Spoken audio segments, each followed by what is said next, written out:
Coming to you from the Hudson Media Group studio, this is Talking Politics, and I am New Jersey's premier award-winning journalist, Top 50 Latino via the Latino Spirit online magazine, certainly the weapon of mass disruption in Garden State media, and without a doubt, the people's choice and the people's voice. Yes, it's me, Fernando Uribe. Hope you had a wonderful Memorial Day weekend. Again, folks, it's important to remember why we have a 3-day weekend, to honor the memories of all of those brave men and women who have given for this country, and of course, all the freedoms we get to enjoy each and every day. It's because of them. So again, while it's nice to hang out and party and go to barbecues and maybe go down the shore, get drunk and whatever else, it's important to remember why we have the 3-day weekend and to acknowledge all the great men and women who have served in our armed forces really since the American Revolution, to give us all the freedoms we enjoy today. So to them and their families, our prayers are always with you. Once again, folks, there's always a lot to discuss, so let's get started.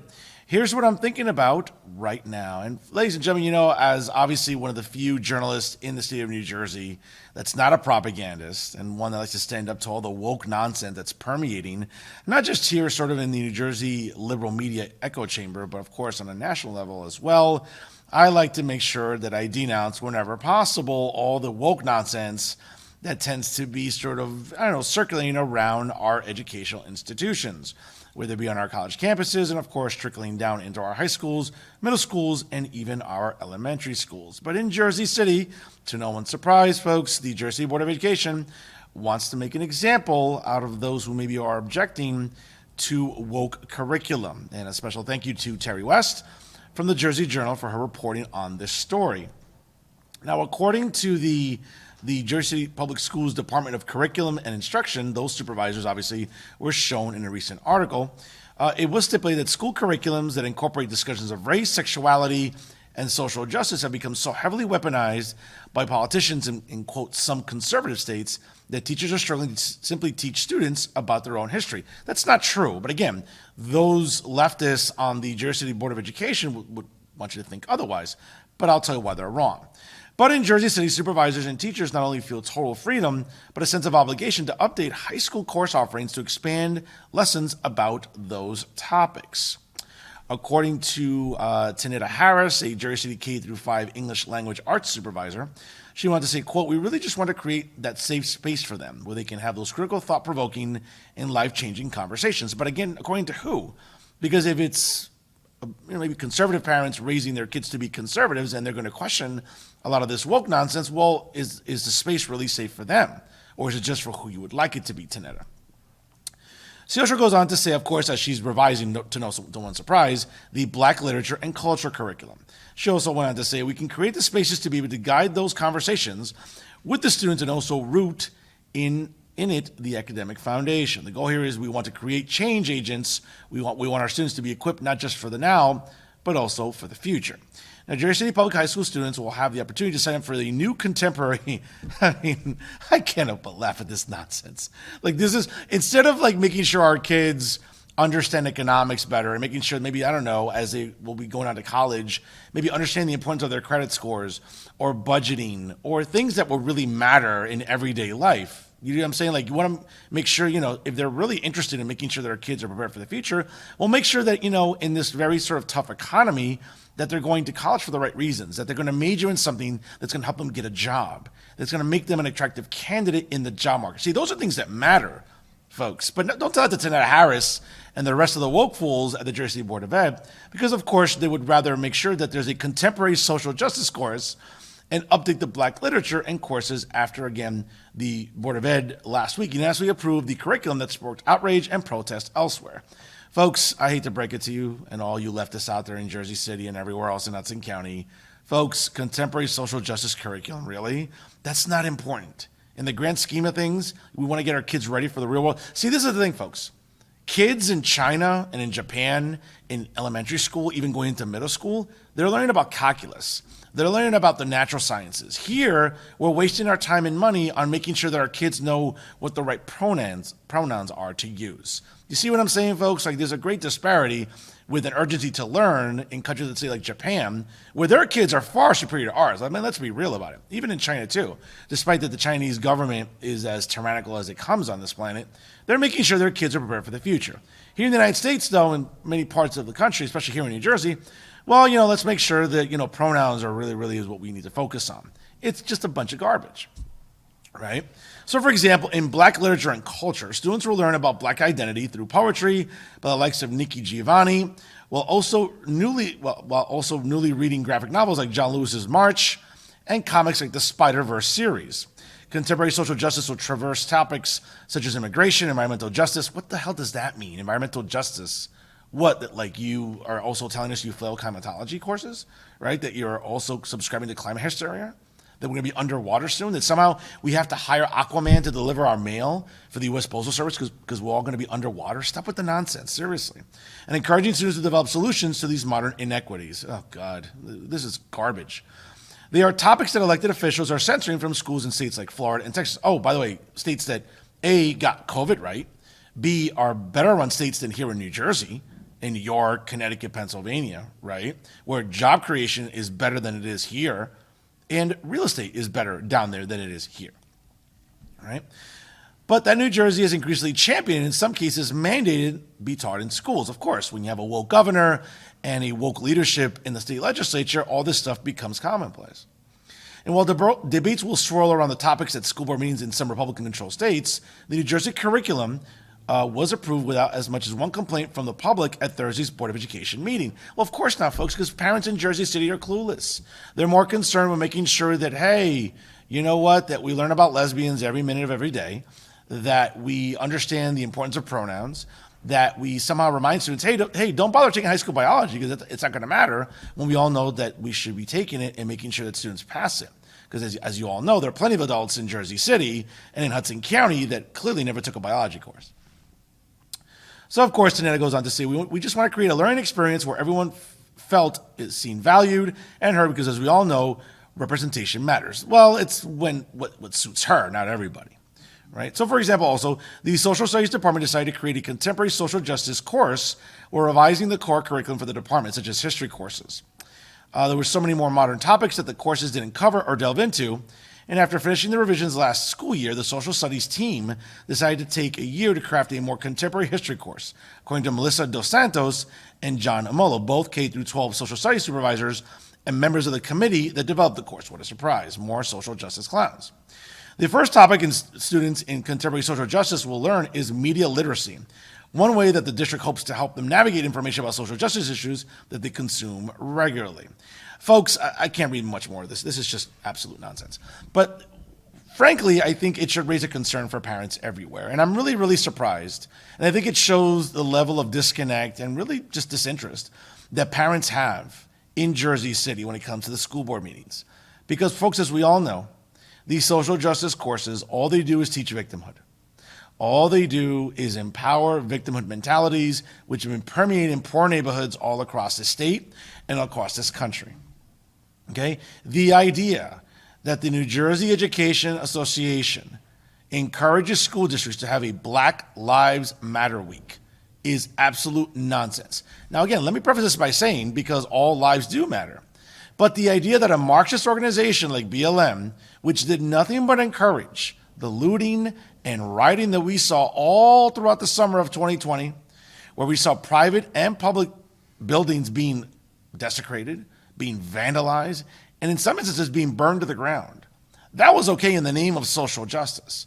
That was okay in the name of glorifying a career criminal like George Floyd. Folks, listen, what happened to George Floyd was tragic. But let's not make him out to be a saint, because if you look at his rap sheet, which about is as long as the list of championships that my Los Angeles Lakers have won, okay, you will see that one of the most recent felonies he committed was holding a pregnant woman at gunpoint, among other various felonies that George Floyd became very famous for when you look at his criminal record, okay? But you wouldn't know that by listening to BLM activists, not just nationally, folks, right? For an organization that almost is right now near bankruptcy. They've collected money under false pretenses and under the false sort of, I don't know, maybe proclamation that somehow black people's lives in this country don't matter. They do matter.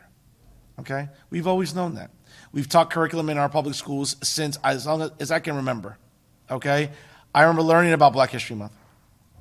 Okay? I remember learning about iconic civil rights leaders like Martin Luther King, even Malcolm X too. Okay?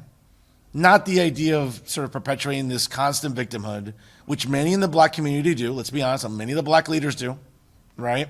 From, Reverend Al Sharpton, who I believe still owes back taxes to the IRS, to Benjamin Crump, a sensationalist, carpet-bagging lawyer that, believe me, whenever there's anything to do with race, he's right there. He's on a first-class trip to the next town over to make sure he can glorify anything about race and racialize it to the best of his ability. Okay? But the idea that somehow teaching this nonsense and teaching this type of curriculum to our kids is a good idea, you know what? Shame on you parents in Jersey City.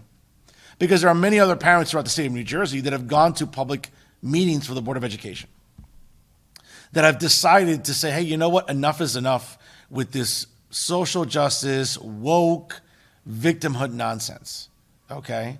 For all the garbage I've had to endure since the summer of 2020, hearing about George Floyd, hearing about a statue erected in his honor. Folks, is that what we're getting to as a country? Yeah, let's just erect monuments and statues to career criminals, because that's what George Floyd was. You don't like to hear that. You may not want to admit. And again, folks, let me be very clear. What happened to him was tragic. But let's not make him out to be a saint like many in the black community have and continue to do. And of course, what we see with the Jersey City Board of Ed is the enabling of this nonsense, this social justice garbage. Because that's what it is, folks. Okay, the idea, because as I mentioned before, we're trying to get our kids ready for the future, right? Isn't that sort of the modus operandi that some of these social justice clowns at the Jersey City Board of Ed are trying to sort of push forward? Well, yeah, we'll get them ready by making sure that they take courses that will help them in the future. Make sure that their math aptitude is up to par. Make sure that their reading comprehension is up to par. Make sure that their writing skills are up to par. As someone who works in academia and has dealt with community college students, I can tell you from different districts and different counties all over the state, there isn't uniformity, okay? The idea that we're not getting our kids ready for the future, yeah, that's true, but it's with important subjects like economics, math, okay? Tangible skills, whether it's home economics or industrial arts. Those are things that our kids need. Not understanding how many pronouns there are, because that's nonsense. No one cares. I don't, and I never will. And the idea that somehow the Jersey City Board of Ed, and again, folks, let's be honest. You got a lot of these tenured teachers in these departments going out there, making all of these nonsensical lesson plans to make sure that we learn about social justice and that we learn about George Floyd and that hey, you know what? When we don't get our way, we burn and loot our cities to the ground, because that's what you're teaching. That's what BLM as an organization teaches, and that's what social justice warriors like to teach us as well. We don't get our way, we don't get, hey, you know what? We don't get to have the final say in everything. We'll just throw temper tantrums. And sometimes those temper tantrums turn into violence, turn into looting, and turn into vandalizing. I don't know about you folks. Is that the future we want to set up for our kids? Because that's what the Jersey City Board of Ed is telling parents right now. Hey, we're going to equip your kids for the future to make sure that they're overgrown adults and having meltdowns like kids that aren't getting that extra scoop of ice cream during Memorial Day weekend at a local picnic. That's what Jersey City wants to teach. That's all well and good, but I'm here to expose it, and I'm here to call out every single member of the sort of lollipop guild that is comprised of the Jersey City Board of Education by trying to push this leftist woke agenda that we all know isn't doing any of our kids any good. And if any of them have something to say about it, you know where to find me. And that's what I'm thinking about right now. Now some local news, and a special thank you to David Wallstein, the editor of the New Jersey Globe, for his reporting on this story. It would seem that Union City Mayor and New Jersey State Senator Brian Stank, among many other dignitaries throughout New Jersey, are encouraging the former governor, Jim McGreevey, to run for mayor in 2025 in Hudson County's largest city. Here's some details here that I think will really break the story down. Apparently, many friends and supporters are encouraging former Governor Jim McGreevey to run for mayor in 2025, which obviously would create a possible opportunity for the amazing campaigner to resurrect a political career that ended nearly 20 years ago during his resignation as governor, according to the New Jersey Globe confirming last week. Now, the 65-year-old McGreevy is being recruited to succeed Stephen Fulop, who announced earlier this year that he's running for governor in the Democratic nomination during the primary. And obviously, Steve Fulop would not seek a fourth term as mayor. Of course, opening up the 2025 Democratic mayoral race in Jersey City. Now, if he runs, though, McGreevy will enter the race to run the state's second largest city, with, of course, enthusiastic support from Brian Stack, which matters because he can get the vote out, and he's a powerful ally to have, folks, in New Jersey politics. Now, of course, he's also the mayor of Union City, the state senator, but also the chairman of the state Senate Judiciary Committee.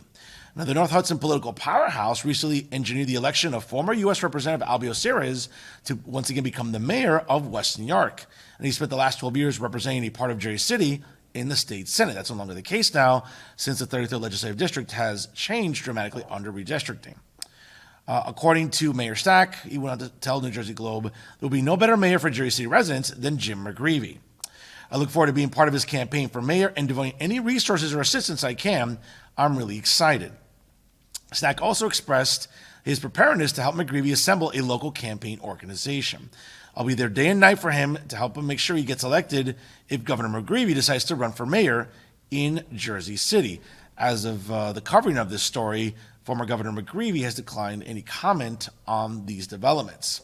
Now, of course, possible candidates to run in November 2025 in a nonpartisan municipal election in Jersey City do include Hudson County Commissioner Bill O'Day, City Council President Joyce Waterman, Downtown Councilman and the resident woke chief James Solomon, Ward F Councilman Frank Gilmore, and of course, U.S. Representative Robert Menendez.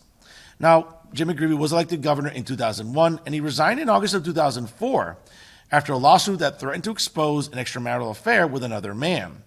Now, again, folks, it's a different time. 2004 is very different than 2023, where if you resign for being gay or for at least having, an extramarital affair with a man, probably wouldn't get you in the hot water that it did Jim McGreevy back then.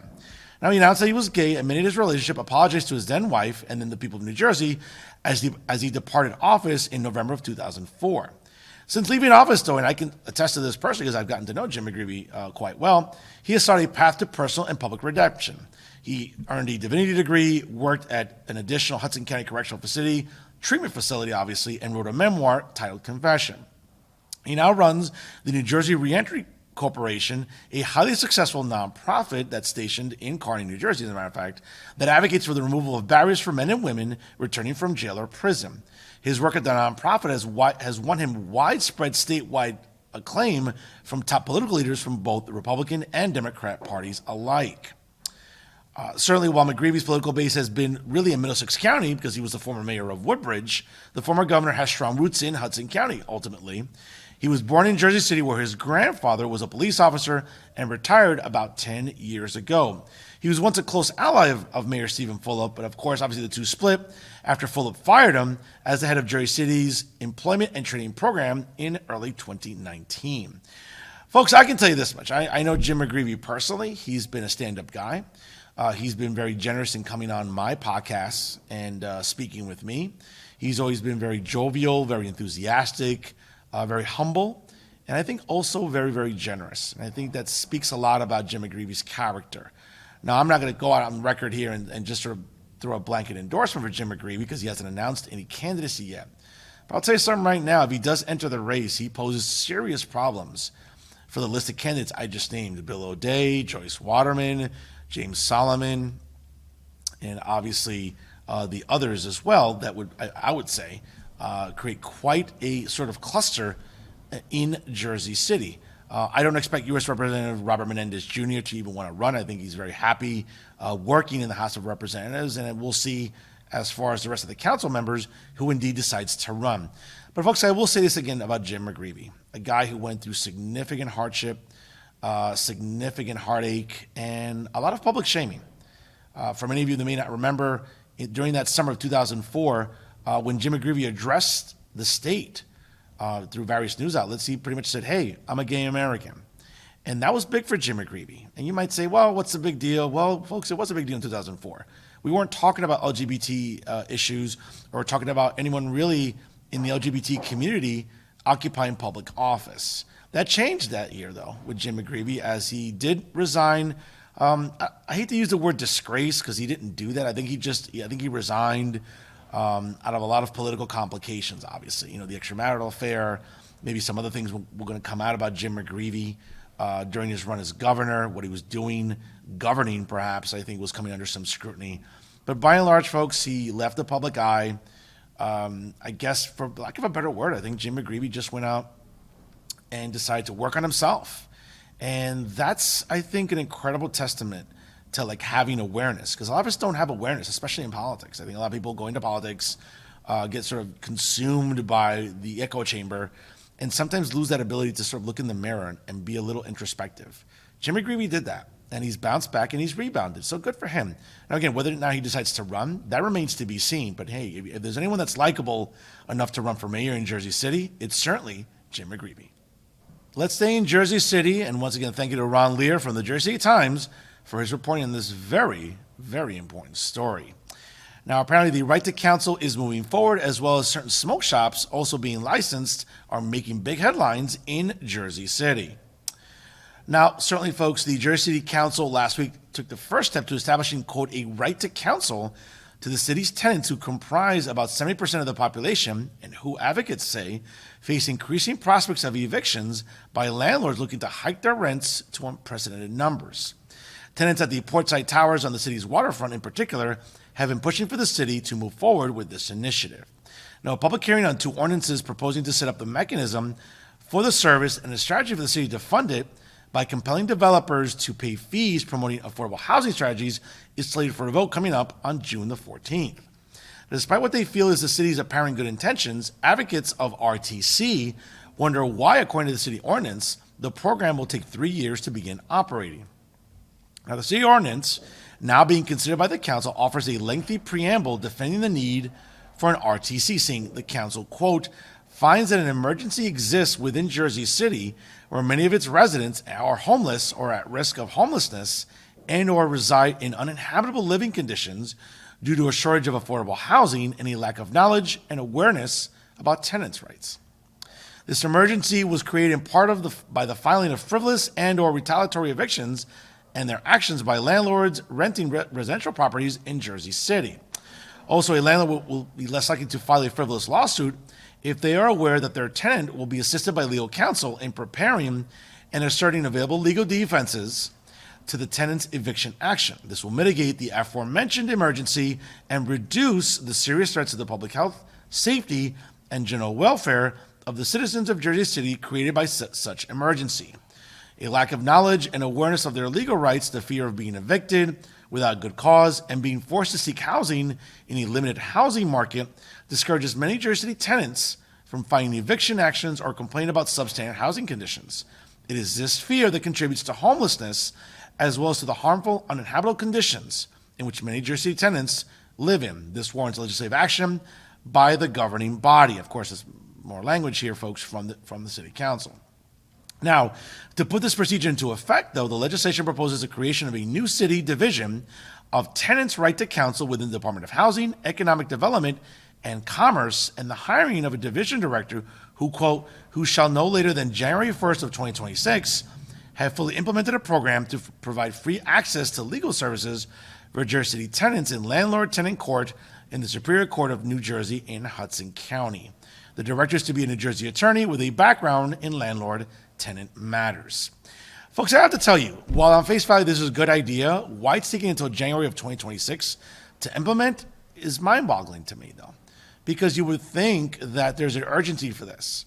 And while there isn't sort of an overly progressive presence on the city council, I think this goes beyond politics, folks. We've seen what the housing market is turned into, not just in downtown Jersey City, but obviously in the Jersey City Heights, on the west side, and even in the real bad parts of Jersey City, like the south side in Greenville, where developers are seeing sort of this gold mine for real estate and saying, hey, you know what, let's just build condos on the south side, which, by the way, you couldn't give away to me if you paid me.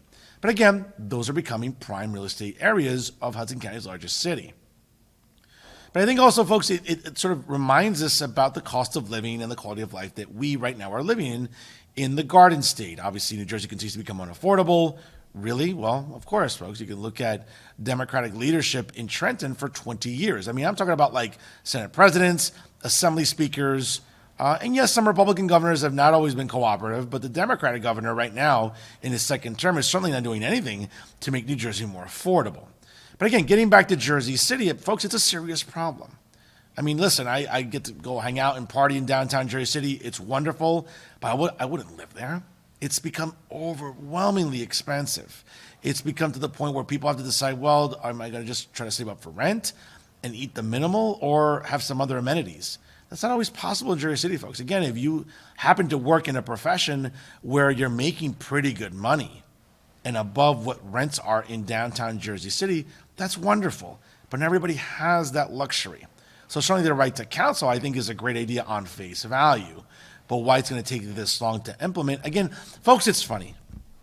Where Jersey City can be woke when it wants to be. You want to implement gender-neutral bathrooms. You want to make sure you raise the minimum wage. You want to make sure that people refer to the proper pronouns. You want to make sure that there's a Pride Month event, this hour, that hour. I mean, all these, progressive ideas that, resonate in Jersey City. That's wonderful. That's great. Good for you. I mean, whatever. I'll clap for you if that'll make you feel better. But if anything really represents being progressive, right, to all these leftists that talk a good game, but as always, end up talking out of both sides of their mouth, then you should be pushing the urgency of the RTC now, not waiting 3 years for tenants to get some sort of, legal recourse. By then, they're either homeless or they've had to move out of Jersey City.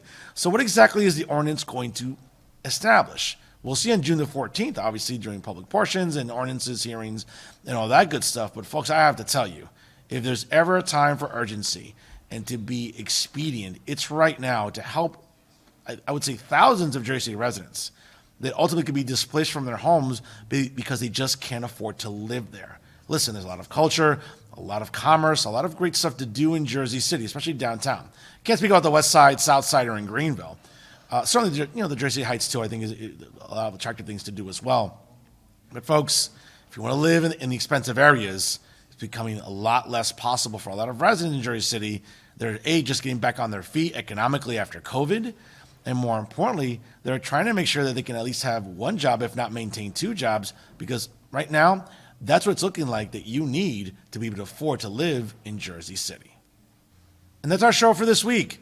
Once again, to check out all of the excellent programming brought to you by the leader in independent media right here in Hudson County, the Hudson Media Group, check out their websites, www.hmgtvshows.com, as well as www.livestream.com/hmgtv. Don't forget to subscribe to the Hudson Media Group on YouTube, and of course, like them on Facebook and follow them on Instagram and Twitter. Don't forget to check out, obviously, new episodes, folks, of the 7-time award-winning podcast, Talking the Hudson, by going to blogtalkradio.com/talkingthehudson. New episodes will start airing in the month of June, and I'll have plenty of exclusive guests talking about what's going on right now in Hudson County's very interesting political climate, whether it's the upcoming city council races in Hoboken or what's going on right up to the primary in all 3 legislative districts in Hudson County. I'll have a lot to talk about with very interesting guests, and of course, folks, you can always rely very, very intriguing and entertaining dialogue on Talking the Hudson. Once again, by checking out blogtalkradio.com/Talking the Hudson. You can always like Talking Politics with Fernando Uribe on Facebook, and of course, also follow it on Instagram as well. Folks, always remember, if it's unbiased, unfiltered, and unafraid, it's always Talking Politics right here with the Hudson Media Group. I am New Jersey's premier award-winning journalist, Top 50 Latino via the Latino Spirit online magazine, the weapon of mass disruption in Garden State media. And without a doubt, folks, the people's choice and the people's voice. Yes, it's me, Fernando Uribe. Folks, once again, enjoy the rest of May as we enter the month of June. Something I'd like to talk about as we enter the midway point of politics right here in 2023. And folks, we'll always be talking about it right here with the Hudson Media Group. I am Fernando Uribe, and as always, thank you so much for watching.